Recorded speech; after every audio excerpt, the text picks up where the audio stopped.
Ang apoy ng himagsikan, ang buhay ni Andres Bonifacio. Sa isang payak na tahanan sa Tondo, Maynila, noong ika-30 ng Nobyembre, 1863, isinilang ang isang batang lalaking hindi ipinanganak na mayaman, hindi edukado sa universidad, ngunit may pusong handang ialay ang lahat para sa bayan. Siya si Andres Bonifacio, ang ama ng himagsikang Pilipino. Maaga niyang naranasan ang hirap ng buhay. Bata pa lamang siya nang mamatay ang kanyang mga magulang. Dahil dito, napilitan siyang huminto sa pag-aaral upang alagaan ang kanyang mga kapatid. Nagbenta siya ng pamaypay at baston sa kalye, naging bodegero at mensahero. Anumang marangal na trabaho, pinasok niya. Ngunit sa kabila ng kakulangan sa formal na edukasyon, hindi tumigil si Andres sa pagkatuto. Sa gabi, habang tahimik ang paligid, binabasa niya ang mga aklat ni Jose Rizal, Victor Hugo, at mga kasaysayan ng revolusyon sa ibang bansa. Dito unti-unting nagising ang kanyang kamalayan na ang Pilipinas ay inalipin at ang kalayaan ay hindi ibinibigay kundi ipinaglalaban. Noong panahong iyon, laganap ang pang-aabuso ng mga Kastila.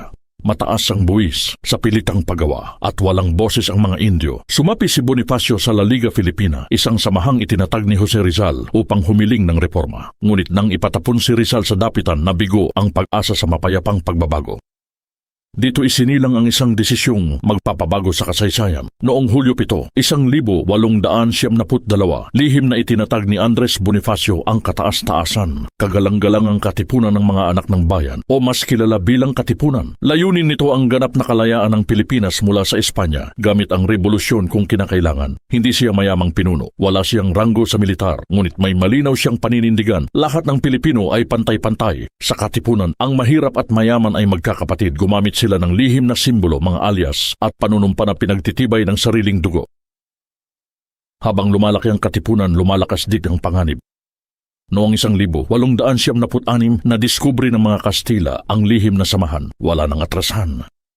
Sa isang makasaysayang sandali, pinunit ni Bonifacio at ng kanyang mga kasamahan ang kanilang sedula, patunay ng buwis at pagkaalipin. Ang pangyayaring ito na tinawag na sigaw ng Pugadlawin ang naging hudyat ng himagsikan. Humawak ng itak at sandata ang mga Pilipino, ngunit hindi madali ang laban. Kulang sa armas, kulang sa pagsasanay, at higit sa lahat, nahati ang pamunuan ng revolusyon. Sa Cavite, umusbong ang alitan sa pagitan ng dalawang pangkat, ang Magdiwang na sumusuporta kay Bonifacio at ang Magdalo na pinamumunuan ni Emilio Aguinaldo. Sa halip na magkaisa laban sa Kastila, nagkaroon ng hidwaan sa loob ng revolusyon. Noong 1877, idinaos ang Tejeros Convention, kung saan ginanap ang halalan para sa pamahalaang revolusyonaryo. Sa kabila ng pagiging tagapagtatag ng Katipunan, natalo si Bonifacio. Higit pa rito, kinuwestiyon ang kanyang kakayahan dahil lamang sa kakulangan niya sa edukasyon.